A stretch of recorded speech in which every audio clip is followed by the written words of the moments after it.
Ang ganda ng Si restaurant Mary ba na to. nag-aaral din doon? Hindi, nag-college si Merle. Ay, hindi.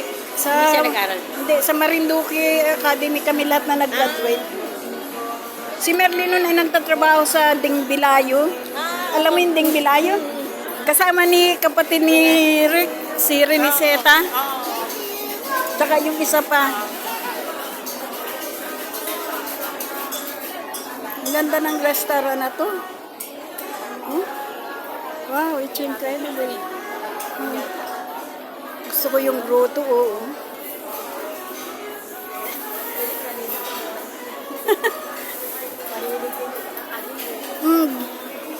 May pizza, oh. Diyan, suma. Hindi, ayoko yan. Hindi, ayoko ng pizza. Gusto ko to. May Amerikano naliligaw. Dahil Amerikano ba yun? Ay, hindi pala. Pilipino. Namumuling talaga ako. Sus, Marioso. Ay, pansit.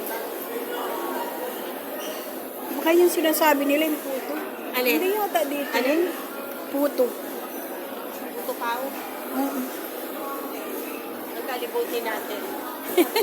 Kakatuwa naman dito. Ang ganda.